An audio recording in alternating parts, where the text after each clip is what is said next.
In the history of human achievement, there's a peculiar pattern that separates those who transform the world from those who merely occupy space in it.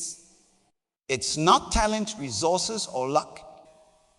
It's their relationship with their own thoughts. While you're busy building fortresses of excuses, reinforcing walls of self-doubt, and digging moats of procrastination, others are using the exact same mental building materials to construct launching pads for their dreams. The raw materials in your mind are identical to those that built empires, cured diseases, and revolutionized industries. Yet you've been using them to construct monuments to mediocrity, architecture of avoidance, and skyscrapers of self-sabotage. Look at your hands. Those hands you're looking at right now. They built pyramids that still stand today. They painted masterpieces that move souls across centuries. They split atoms and touched the surface of the moon. Not your hands specifically, but human hands. Hands guided by minds that dared to dream beyond their circumstance. Yet here you sit, telling yourself you can't even conquer your own thoughts. Every morning, millions wake up to an internal war. A battle between who they are and who they could become. The greatest prison ever built isn't made of concrete and steel. It's constructed of thoughts, fears, and beliefs that whisper you can't when destiny screams you must. You see, we're living in an age where the average person consumes more information in a day than our ancestors did in a lifetime. Yet we're more confused, more anxious, and more trapped than ever before. Why? Because while we've mastered the art of filling our minds, we've forgotten the science of directing our thoughts. Let me share something profound with you. In the depths of the ocean, there are creatures that have never seen sunlight. They live their entire existence in darkness, perfectly adapted to their environment. What if you were to suddenly introduce light into their world? They wouldn't know what to do with it. Their eyes, unused to such brilliance, would fail to recognize the very thing that could transform their reality. Many of us are like those deep sea creatures.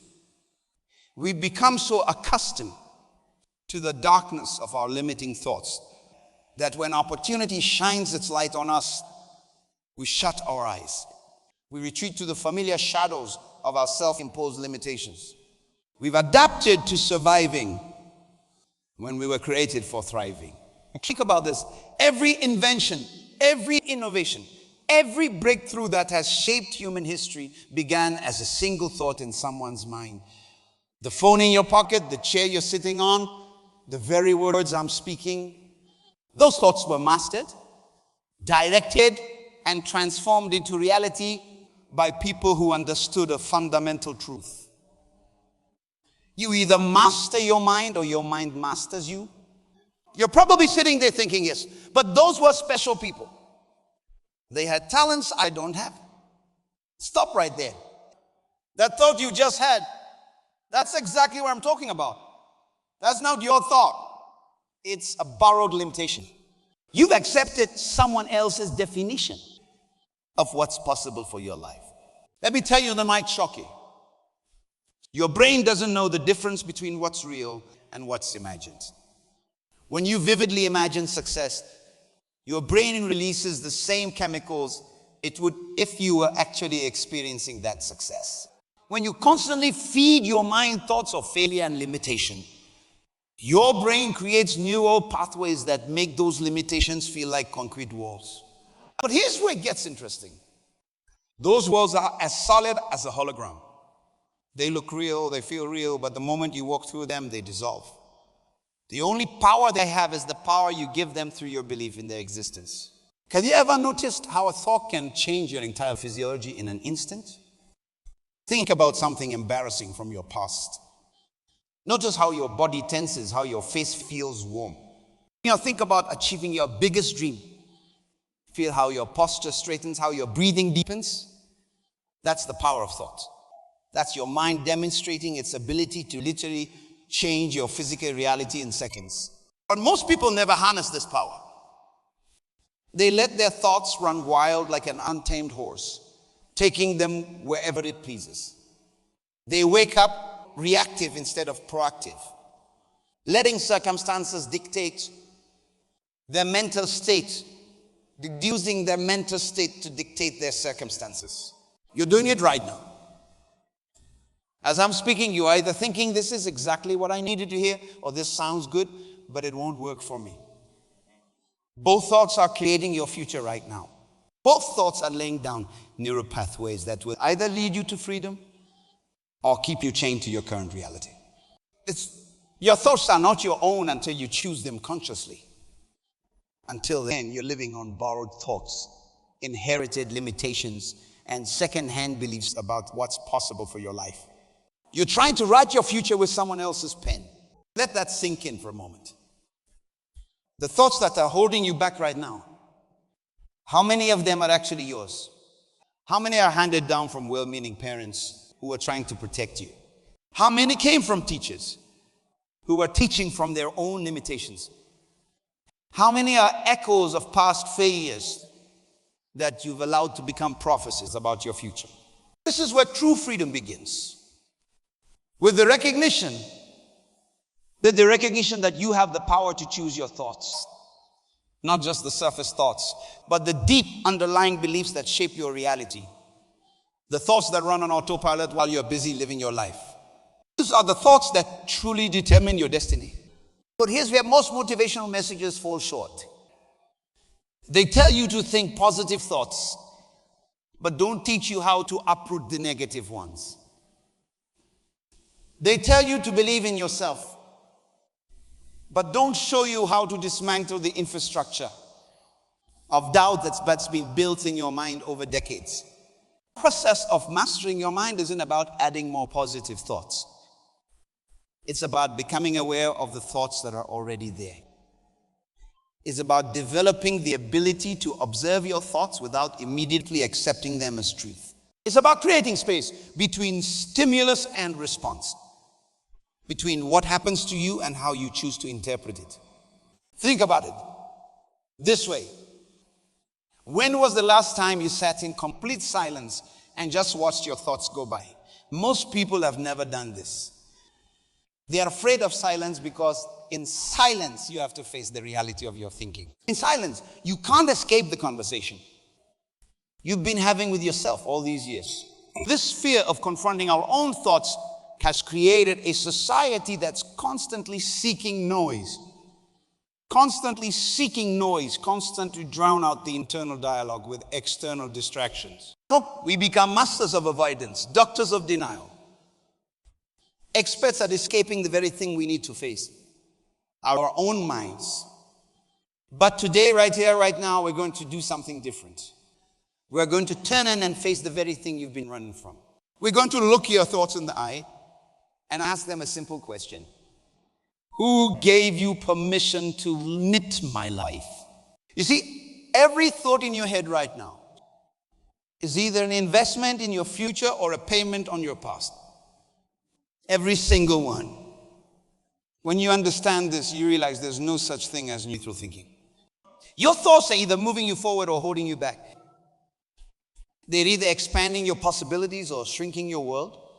So they share truth that might disturb you. Your life right now is a perfect reflection of your dominant thoughts. Not your wishes, not your desires, not your hopes, your actual day-to-day thoughts. The things you think about when you're not trying to think about anything in particular. These automatic thoughts are the architects of your reality. Take a moment and look at your life. Look at your relationships, your health, your finances, your achievements. They all bear the fingerprints of your thinking. If you don't like what you see, don't start by trying to change the external circumstances. Start by changing the thoughts that created those circumstances. But here's where it gets interesting. And this is the part nobody talks about. The goal isn't to eliminate negative thoughts. That's impossible and frankly undesirable. Negative thoughts serve a purpose. They're like an internal alarm system, alerting us to potential dangers and areas that need our attention. The goal is to master these thoughts, to understand them, to use them rather than being used by them. Think about this. A skilled martial artist doesn't fear aggression. They learn to use it, to redirect it, to transform it into something productive. Your relationship with your thoughts should be the same. Instead of running from negative thoughts or trying to suppress them, learn to redirect their energy. When a thought of fear comes, don't fight it. Ask it what it's trying to protect you from. When a thought of doubt creeps in, don't suppress it. Ask it what certainty you're lacking. When a thought of inadequacy surfaces, don't shame yourself for having it. Ask yourself what standard of excellence it's pointing you toward. This is what I mean by mastering your mind. It's not about positive thinking. It's about powerful thinking. It's about thinking that produces results. Thinking that transforms circumstances rather than submitting to them. You've been taught to believe that your circumstances shape your thinking. But the truth is exactly the opposite. Your thinking shapes your circumstances, creates your opportunities, and determines how you respond to every situation life presents. Two people can face the exact same situation and produce completely different results. Why? Because they think different thoughts about the same circumstance. One sees an obstacle, the other sees an opportunity. One sees an ending, the other sees a beginning. One sees a crisis. The difference is in their circumstances. It's in their thinking. And here's the beautiful truth. You can learn to think differently. You can learn to think in ways that serve your purpose. You can learn to think in ways that create opportunities rather than emphasize limitations. But this kind of mental mastery requires something from you that most people aren't willing to give. It requires conscious effort. It requires you to become aware of your thoughts, to question them, to challenge them, to change them when they don't serve your purpose. Most people live their entire lives on mental autopilot, letting their thoughts run wild like an untamed horse, taking them, but they never stop to question whether these thoughts are actually true, whether they're helpful, whether they're moving them toward their goals or away from them. Just a powerful truth. Just because you have a thought doesn't mean you have to believe it.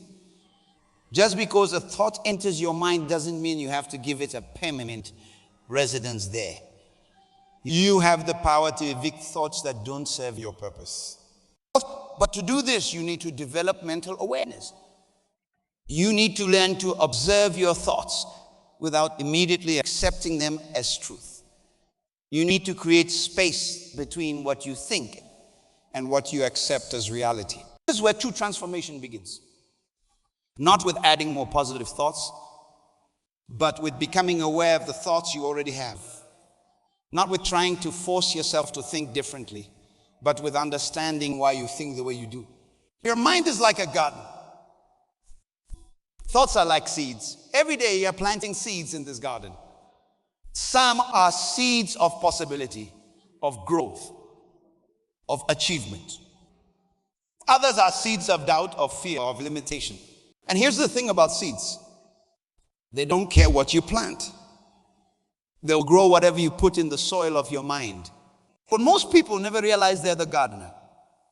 They let others plant seeds in their mental garden. They let the media plant seeds of fear and scarcity. They let past failures plant seeds of doubt and hesitation. They let other people's opinions plant seeds of limitation and inadequacy. Today, right now, you need to reclaim your role as the gardener of your mind.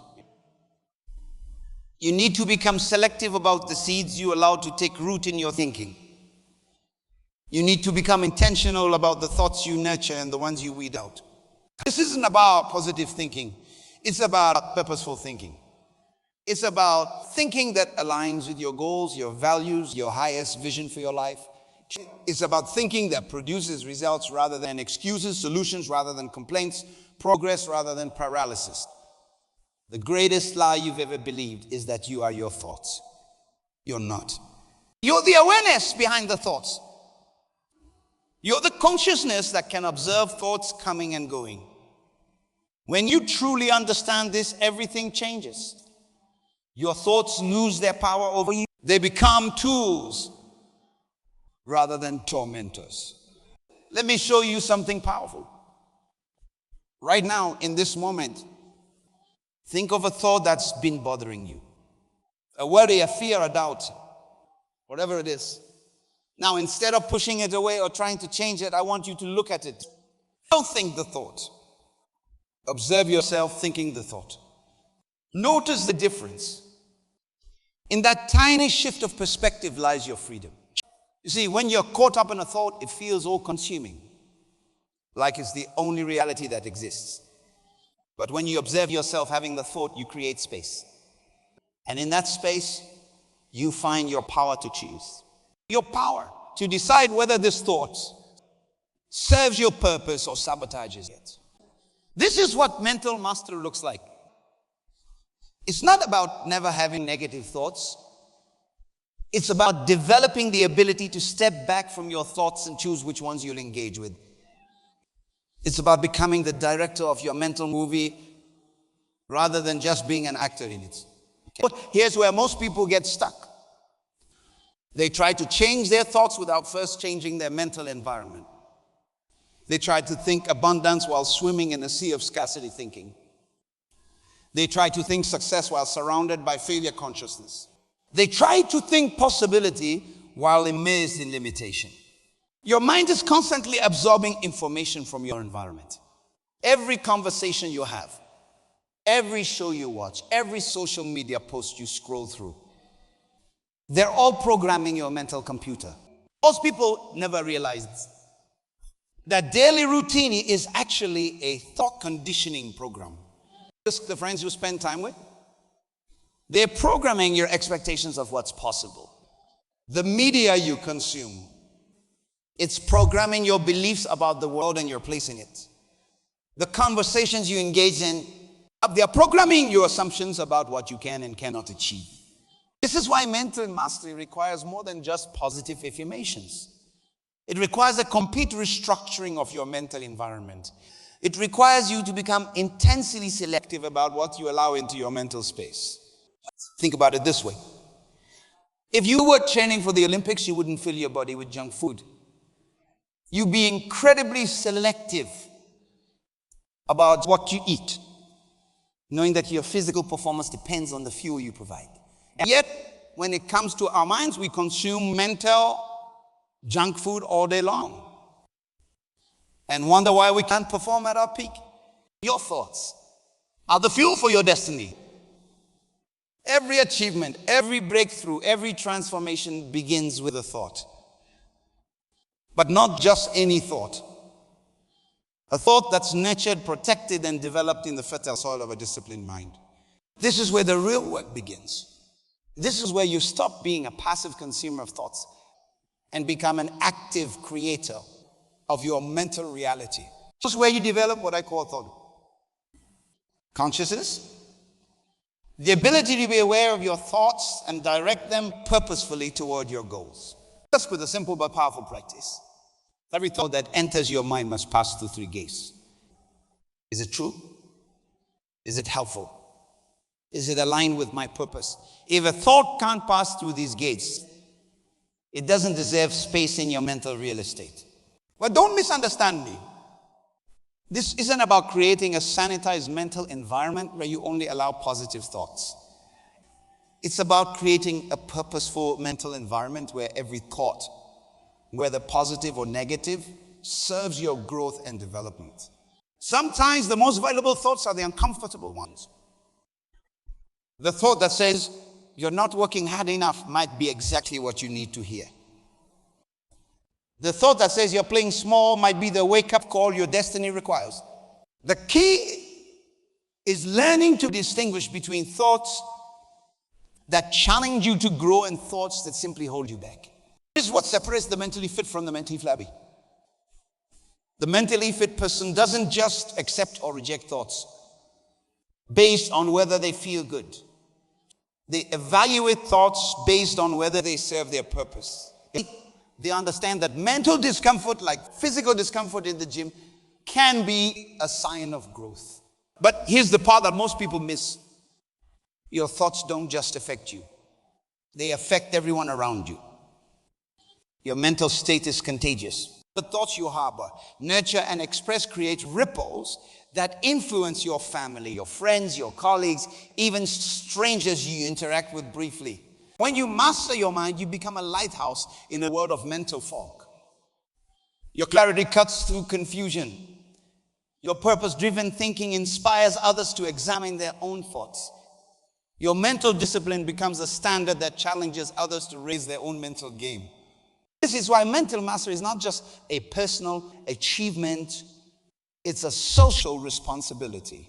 In a world where mental pollution is at an all-time high, where anxiety and depression are reaching epidemic levels, where confusion and chaos seem to rule the day, mental clarity becomes not just an advantage but a necessity. The thoughts you think today are creating the world we'll all live in tomorrow. Every time you choose a thought of possibility over a thought of limitation, every time you choose a thought of solution over a thought of complaint, every time you choose a thought of unity over a thought of division, you're contributing to the collective mental environment we all share. Now, this kind of mental mastery doesn't happen by accident. It requires intention. Most importantly, it requires a decision to stop being a victim of your thoughts and become a master of your mind. The moment you decide to master your mind is the moment your life begins to transform. Not gradually, not eventually, but immediately. Because the decision itself is a declaration of war against mediocrity. It's a statement to the universe that you will no longer be a passive victim of your thoughts, but an active creator of your reality. But let me be clear about something. This decision will cost you. It will cost you your excuses. It will cost you your comfortable limitations. It will cost you your familiar patterns of thinking that have kept you safe but small. Most people aren't willing to pay this price. They'd rather stay comfortable in their mental prison than face the responsibility of freedom. Your mind has been running on autopilot for so long that taking control feels unnatural at first. It's like trying to write with your non-dominant hand. It feels awkward, uncomfortable, but just as you can train your non-dominant hand to write, you can train your mind to think in new, more empowering ways. This begins with understanding that every thought you think is either an investment in your future or a payment on your past. When you worry about past failures, you're making payments on a debt that's already been settled. When you obsess about past hurts, you're writing checks to closed accounts. When you dwell on past mistakes, you're investing in a stock. A mentally masterful person understands that the only thoughts worth investing in are those that create future value. They don't waste mental energy rehashing the past unless they're extracting lessons that can be applied to future growth. They don't invest emotional capital in circumstances they can't change. They focus their mental resources on what they can influence, what they can create, what they can transform. This is where the rubber meets the road. This is where theory becomes practice. This is where mental mastery stops being a concept and becomes a lifestyle. Yes, we're developing what I call the 3 powers of mental mastery. The power of observation, the power of selection, and the power of direction. The power of observation is your ability to step back and watch your thoughts without immediately reacting to them. It's like having a security camera in your mind that lets you see what's going on without getting caught up in the drama. This power allows you to catch toxic thoughts before they take root, to identify patterns that don't serve you, to spot opportunities for mental upgrade. Most people never develop this power. They're so identified with their thoughts that they don't realize they have the ability to observe them. They're like someone watching a movie who's forgotten. They react to every scene as if it's reality, never realizing they have the power to step back and remember it's just a projection on a screen. But power of selection is your ability to choose which thoughts you engage with and which ones you'll let pass by. This doesn't mean suppressing thoughts or pretending they don't exist. It means becoming selective about which thoughts you'll give your energy to, which ones you allow to influence your decisions, which ones you'll permit to shape your reality. Think about it like this. Your attention is like sunlight. Whatever you focus it on will grow. When you understand this, you become very careful about where you direct your mental energy. You stop feeding thoughts that don't serve your purpose. You stop nurturing limitations that keep you small. You stop watering weeds in your mental garden. The power of direction is your ability to consciously guide your thoughts towards specific outcomes. This is where you move from being reactive to being creative. Instead of letting your thoughts wander wherever they please, you learn to direct them towards solutions, toward opportunities, toward growth. This power requires you to develop mental discipline. Just as an archer must learn to steady their hand and focus their aim, you must learn to steady your mind and focus your thoughts. This doesn't happen overnight. It was a practice, a discipline, a daily commitment to mental. But here's what most people don't understand about mental mastery. It's not about controlling every thought. That's impossible and unnecessary. It's about developing the ability to choose your response to every thought. It's about becoming the master of your mental domain rather than its slave. Think about the greatest achievements in human history. The pyramids, the moon landing, the eradication of diseases that once decimated populations. They all began as thoughts in someone's mind. Predicted thoughts. Focused thoughts. Thoughts that were carefully selected, nurtured, and developed until they became reality. You have the same mental equipment as the people who achieved these things. The same basic brain structure. The same capacity for thought. The same ability to direct your mental energy. The only difference is in how you use this equipment. They mastered their minds, while most people let their minds master them. This is where transformation becomes practical. This is where mental mastery moves from concept to reality. It starts with small decisions. Decisions about what you allow yourself to think about. What you'll focus your mental energy on. What thoughts you'll invest in. Every time you catch yourself thinking a limiting thought, you have a choice. You can either let that thought run its usual course, creating its usual results, or you can redirect your mental energy towards something more productive. Every time you notice yourself dwelling on problems, you can choose to redirect your focus towards solutions. But here's the key. You must make these choices consciously, deliberately, consistently. Mental mastery isn't a one-time decision. It's a moment-by-moment commitment to direct your thoughts toward what serves your highest purpose. The quality of your life is determined by the quality of your thoughts. Not just the occasional positive thought or moment of clarity, but your consistent, persistent, dominant thoughts. The thoughts you think when you're not trying to think anything in particular. These are the thoughts that shape your reality.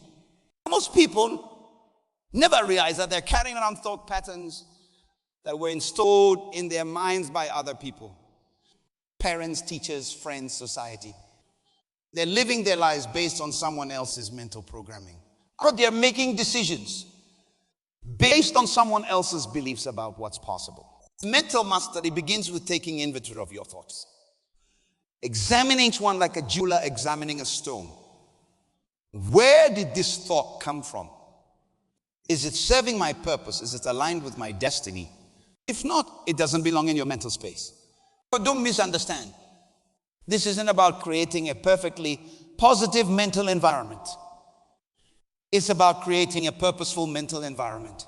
Sometimes the most valuable thoughts are the uncomfortable ones that challenge you to grow, that push you beyond your comfort zone, that force you to confront your limitations.